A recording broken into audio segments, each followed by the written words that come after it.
Hello everyone. JEE main मार्च attempt के result आ चुके हैं, जो कुछ स्टूडेंट्स के लिए बहुत अच्छे रहे होंगे, लेकिन बहुत सारे स्टूडेंट्स ऐसे हैं जिनके रिजल्ट अनएक्सपेक्टेड आए हैं। खासकर वो स्टूडेंट्स जिन्होंने एग्जाम दिया था 18 मार्च शिफ्ट 1 में। काफी सिग्निफिकेंट मार्क्स स्कोर करने के बाद भी उन स्टूडेंट्स की परसेंटाइल घटी है, बहुत ज्यादा कम आई है। बहुत अच्छा स्कोर करने के बावजूद भी उनका परसेंटाइल बहुत लो आया है। मैंने बहुत सारे स्टूडेंट से बात की और फिर उसके रीजंस भी जानने की कोशिश की कि ऐसा क्या हो गया 18 शिफ्ट 1 को worst result ever sort of students बोल भी रहे हैं।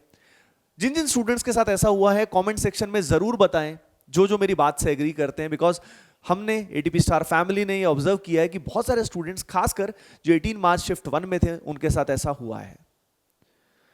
गाइज, जब मैंने पता किया तो मैंने ऑब्जर्व किया कि पेपर का लेवल इजी आया था। यानी मैथमेटिक्स भी उसमें इजी था, फिजिक्स भी इजी था, केमिस्ट्री भी इजी था। बिल्कुल सही बात है, चलो इजी होगा तो कट ऑफ तो बढ़ेगा ही बढ़ेगा। लेकिन सवाल यह है कि क्या यह फेयर है? Is it fair?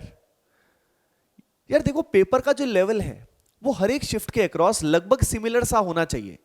अगर पेपर का लेवल बहुत इजी आ गया, लेकिन स्टूडेंट के दिमाग में कहीं ना कहीं साइकोलॉजिकली रहता है कि मेरे को यार 150 मार्क्स स्कोर करना है, मुझे 180 स्कोर करना है, मैं 200 प्लस ले आऊंगा तो मेरा इतना परसेंटाइल आ जाएगा। अब वो ये एक्सपेक्ट तो नहीं कर रहा होगा ना कि मुझे 99 परसेंटाइल के लिए 250 मार्क्स लाने पड़ेंगे। तो वो उसके दिमाग में बैरियर होता है कहीं ना कहीं। तो पेपर के लेवल में जब इतना सिग्निफिकेंट डिफरेंस आएगा तो उस कारण ये सारी की सारी एनोमली होगी, और ये डिफरेंट स्लॉट्स में पेपर होने की वजह से ऐसा होता है।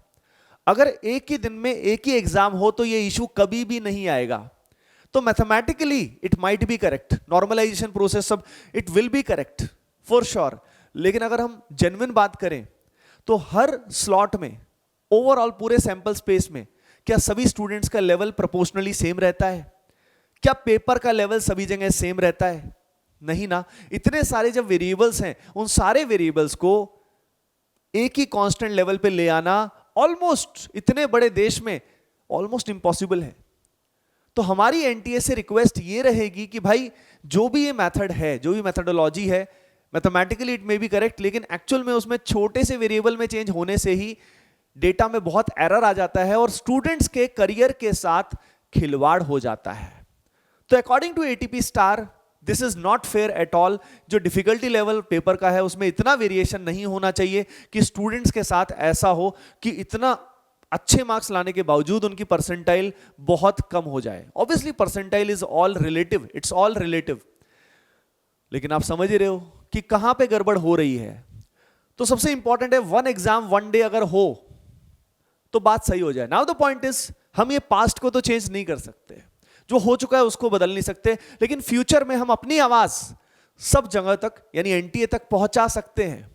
अब उसके लिए एटीपी स्टार फैमिली कभी भी कंट्रोवर्सीज में बिलीव नहीं करती कि आप ट्विटर पे नारे लगाओ, ये करो, वो करो, स्लोगन करो, ये हैशटैग करो, क्योंकि उससे क्या होता है कि आपका अननेसेसरी टाइम वेस्ट होता है और आप अगले अटेम्प्ट्स पे फोकस नहीं कर पाते। तो now the question is what's next? आगे क्या? सीधी सी बात है यार, अपने पास एक चीज अच्छी हुई है कि अपने पास अभी 2 अटेम्प्ट और बाकी हैं। माना आप में से बहुत सारे स्टूडेंट्स का मोराल डाउन हो गया होगा कि यार इतना स्कोर करने के बावजूद भी मेरे मार्क्स कम आए हैं, है ना? हुआ है ना? लेकिन अभी भी 2 अटेम्प्ट तो बाकी है ना। तो जो अभी बाकी है उसमें भी ये क्यों इमेजिन कर रहे हो कि फिर से वैसा ही होगा? आपका स्लॉट क्या पता कौन सा होगा, समझ रहे हो ना? तो इसलिए अभी भी आपके पास 2 चांसेस हैं, लेकिन हो सके तो इस वीडियो को जितना हो सके उतना शेयर करो ताकि एनटीए तक ये बात जरूर पहुंच पाए कि यार कितने स्टूडेंट्स को हैरेसमेंट होता है, परेशानी होती है इन रूल्स की वजह से। हर साल कुछ ना कुछ इस तरह का होता ही है। पहले भी हमने रिक्वेस्ट किया था, क्योंकि जैसे जैसे अटेम्प्ट आगे बढ़ते हैं उतना ये एनोमली बढ़ती जाती है। अप्रैल अटेम्प्ट, मई अटेम्प्ट, और इतने सारे अटेम्प्ट कर दिए।